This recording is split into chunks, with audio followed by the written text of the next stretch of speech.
If you struggle with chronic lower back pain, especially with very specific activities such as trying to stand upright or walk for an extended period of time, because maybe you're someone who is trying to adapt to use a standing desk at work, or maybe you're someone who just likes to regularly cook dinner for your family in the kitchen, where you're spending up to 45 minutes or an hour just kind of standing still in one place, or maybe you're someone who is told that walking is something that's actually really good for your back, so you're trying to increase the amount of walking that you do to 10,000 or 15,000 steps a day. It's just that after like 20 or 25 minutes, you feel your pain just starts to come on. You start to feel your back, it starts to get really tight. It starts to feel really tired or really fatigued, or it starts to burn or it starts to ache to the point where the only thing you can do at this point is just kind of sit down and rest to just let your back recover and heal. And if this just keeps going on, and if it's just not getting any better, you're not exactly sure, should you push through or should you ease back? Or if you just kind of overall, kind of lost, in terms of what you should do if you're in this state, then the first thing I want to say is that you're not alone, because I believe that this type of lower back pain is something that's actually very common, and I also believe it is also very fixable and treatable so long as we can actually identify what is the underlying cause of this actual issue.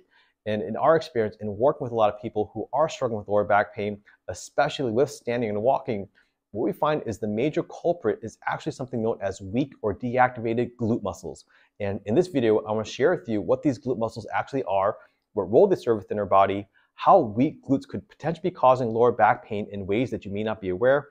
And then most importantly, I want to share with you a couple of very safe, very simple, but highly effective exercises that will help you activate and strengthen your glutes, which will also take a tremendous amount of stress and strain off of your lower back. So what exactly are the glute muscles and what role do they serve within our body? So the glute muscles are usually broken down into two different categories. We have the larger outermost glute muscles known as the gluteus maximus, the gluteus medius, and the gluteus minimus. And then underneath these muscles sit a much smaller, also very important set of muscles known as the short external or lateral rotators. And in combination, these muscles allow us to be able to do things such as walking or running, hiking or biking, squatting or lifting, or anything that involves any type of athleticism such as jumping or cutting or sprinting or twisting is usually going to come from the powerhouse muscles known as our glutes. However, what most people seem to underestimate about these muscles is also the very important role they play in terms of helping us maintain our overall upright posture, balance, and stability. And because of the fact that people are spending so much time sitting nowadays, or are not regularly engaging in these types of activities that force these muscles to actually fire, what seems to happen is these muscles just seem to get weak and they start to deactivate. And since this usually happens so slowly over such a long period of time, most people are just generally unaware that it's even happening to them. And it's only until they start to come into the clinic with some form of chronic lower back pain are we actually able to diagnose that weak glutes are actually the main cause.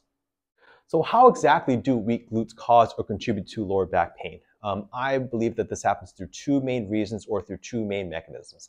The first reason is just due to the fact that, again, they play a very important role in terms of maintaining our overall posture.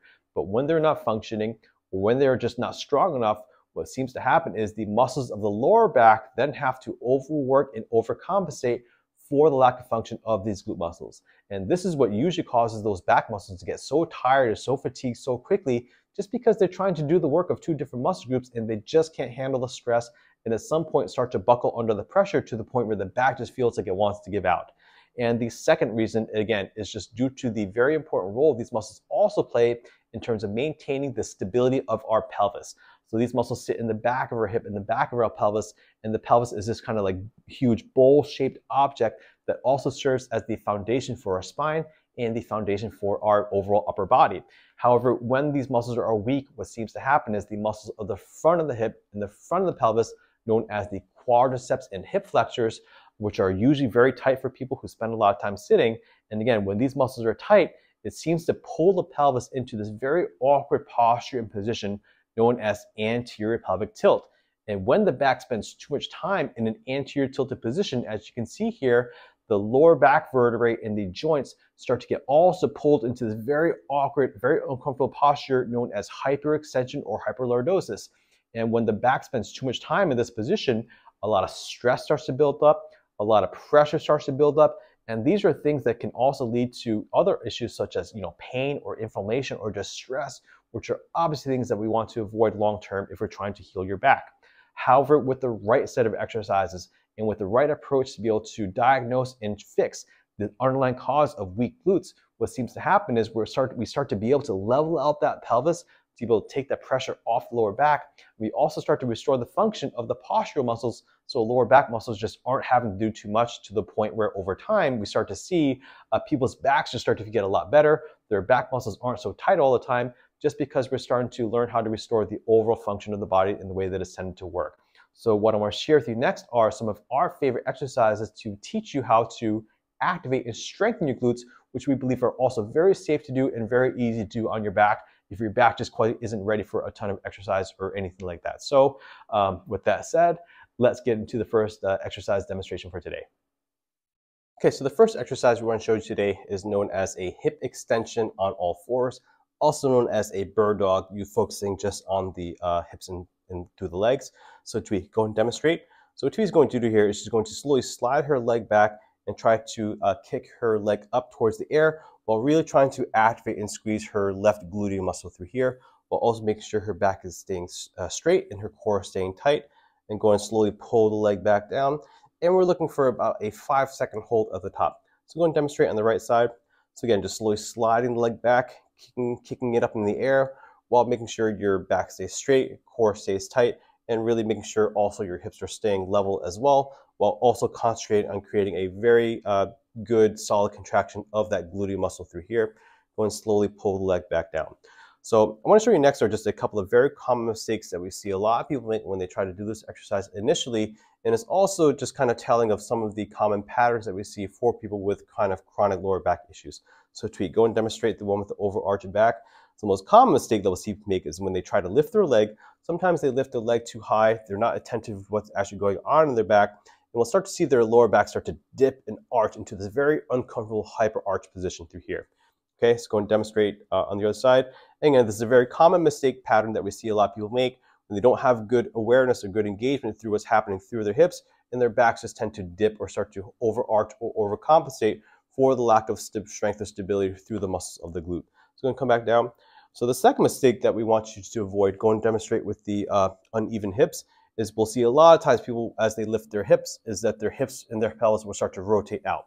Tui's exaggerating a little bit, but this is kind of what you want to look out for to make sure that if this is happening. Try to just make sure your hips are staying quite level, and you realize that trying to do this is way more difficult and way more challenging through the muscles of your core and through your hips. And go and demonstrate on the other side. So again, when this is happening, this is usually telling of just lack of awareness or lack of stability of the muscles of the hip and of the pelvis as well. So if this is happening, again, just try to drop that pelvis down, just to try to keep everything as flat and as stable as possible. Let's go and bring the leg back down. So we're just going to demonstrate a couple more times properly, just so you can get aware of, just so you can, again, become aware of what the proper form and proper technique actually is. Again, so she's doing a good job this time of really making sure that she's limiting any movement through her hips, through her pelvis, and through her back. Core staying tight. 3, 2, 1. Pull the leg back in. And let's demonstrate on the right side again.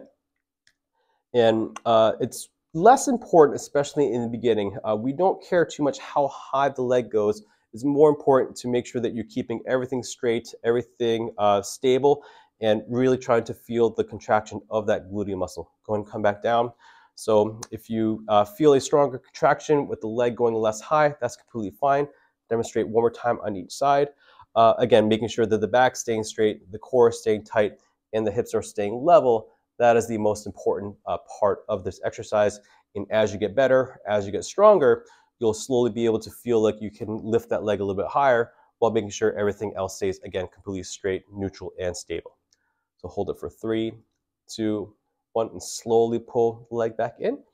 All right, so that's it for the first exercise. So now let's move into the second glute strengthening exercise for today.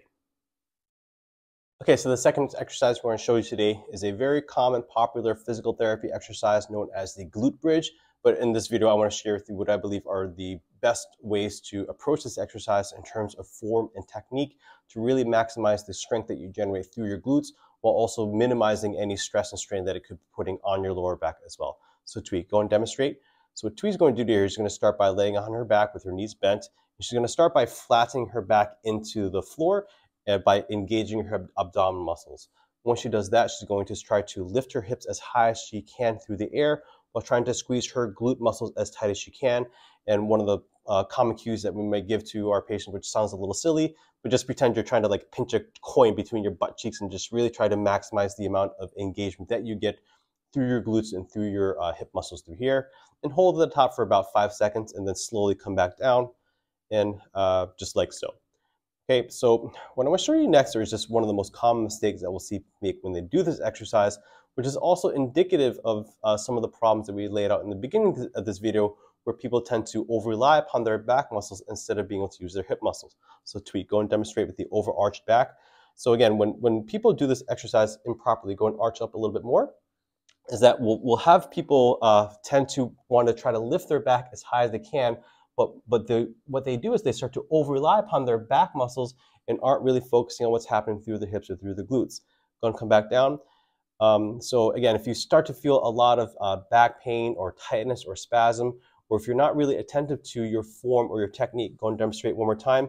And if you notice that your back is starting to really start to arch, or if you start to feel a lot of pain and pressure in your lower back, then this is probably a sign that you might be doing this exercise incorrectly. So to make sure that you don't make some of those mistakes, I want you to make sure that you remember to start by trying to flatten your back into the bench by engaging your abdominal muscles. By engaging your abdominal muscles, this will prevent the tendency for your back to want to fall into that overarched position, and it'll also force your glutes to really start to engage. Going to lift if you're going to do this exercise correctly. So again, when Twee's doing it, you start to see that her back, her hips, and her pelvis are staying much straighter. She may not be going up as high, but if you can see here, I'm not sure if you can see in this video, but you can start to see her muscles are starting to shake, or her whole body is starting to quiver quite a bit more. Going to come back down, and that is a good sign that she's getting maximal engagement through all the important muscles. And since her back is staying relatively straight, it's almost impossible for her back to start to feel any unnecessary stress or pressure when this exercise is done correctly. Okay, so she's going to demonstrate it just a couple more times. Core shaking, hips are starting to shake a little bit. All right, go and come back down. And let's just have you demonstrate one more time. And if in the beginning, if you start to feel a lot of cramping or even like a Charlie horse sensation in your hamstring muscle, or if you start to feel a lot of tightness in your thigh or your hip flexor area through here, that's completely fine. Just try to just go up a little bit less high, trying to focus on trying to get up so high, and just really, again, try to center your focus and your energy on just trying to squeeze those gluteal muscles as much as you can. Go and come back down. And when the hamstrings start to cramp, or if you start to feel a lot of tightness in your thigh, that's just a sign those glute muscles are actually quite a little bit weak. But the more you start to practice it, it might take a couple of days. And if you can start to feel that recruitment or just a contraction through the glute, then that's how you know that you're doing the exercise properly. So that's it for the glute bridge demonstration. So let's get into the last exercise for today. Okay, so the last exercise we want to show you today is an exercise known as the reverse mini lunge. So the reverse mini lunge is one of our favorite exercises because not only will it help you strengthen and activate your glutes, but it'll also help you stretch and release tightness you may have in your quads and hip flexors, which are the muscles in the front of the hip. But it'll also help you, become much more aware of what's actually going on between the relationship between your hips and your lower back and your pelvis. So Twee, go and demonstrate again. So what she's going to do is she's going to start by just kind of holding on to something for balance, and she's going to take a nice big step with her right leg back. And what she's going to do here is start by just kind of squeezing her right glute muscle, and then also trying to engage her abdominal muscles and pretend like the front of her pelvis, kind of has like a zipper. And she's going to kind of pull up her zipper, pull up her pelvis just to kind of lock everything in place. And the reason we want to do this is to make sure that her belt line and her pelvis stays nice and flat and nice and level through here, as she then kind of dips into like a mini lunge where she's going to just bend her right knee back just a little bit down. So go ahead and show us, Sweet. And from here, you're going to get a lot of stretching, again, in the muscles on the front of the hip, and also a ton of activation in the glute, while also making sure that you keep your core tight to make sure that your back stays straight. You want to hold it for about 10 seconds and then go ahead and reset, Tweet. And let's just show it a couple more times. So let's have you do it one more time. So again, we'll take a step back with the right leg. We're going to lock in the glutes. We're going to pull up, lock in the abs and kind of zip up the pelvis like so. Perfect. and just a slight bend of the right leg. Again, this is a mini lunge, so we don't want to put too much stress on the knee. We just want to make sure that you are, again, just kind of, feeling the pull of the front of the hip, having to keep that glute muscle activated, while also trying to make sure your core stays tight to make sure that your back stays straight as well. 3, 2, 1, and go ahead and reset. So let's just have you show it with the overarched back. So the most common mistake that we'll see people make when they try to do something like this is they're just not paying attention to what's actually happening, to their back and to their hips. And what we would typically see is that somebody will start to overarch their back, their pelvis is dipping forward, and they're just not really engaging anything, in terms of what's happening through their glutes or through their core or through their pelvis. So go ahead and reset, Tweet. So let's just show it to you one more time properly, just so that you're aware, one more time of the proper form and technique. So nice step back, lock in the glute, squeeze the butt muscle. Let's have you lock in the abdominals and just kind of zip and pull up that pelvis. That's the most crucial step, is to make sure that pelvis is staying nice and flat and nice and level. This is what's going to help keep your back straight. This is what's going to help you maximize the engagement that you get through your glute, while also getting some good simultaneous stretching of the muscles of the front. And just do a slight little bend of that right knee just to dip down. And that little dip at the end will significantly enhance the exercise and just help you get so much more out of the exercise. So hold it for 3, 2, 1, and stand up. Okay, so that is it for our 3 favorite exercises to help you activate and strengthen your glutes, to help you be able to stand taller and be able to walk for longer periods of time if you feel that your glutes or your lower back is, has a huge role to do with what's going on in your lower back. So that's it for today, and we look forward to seeing you again next time. Take care and have a wonderful day.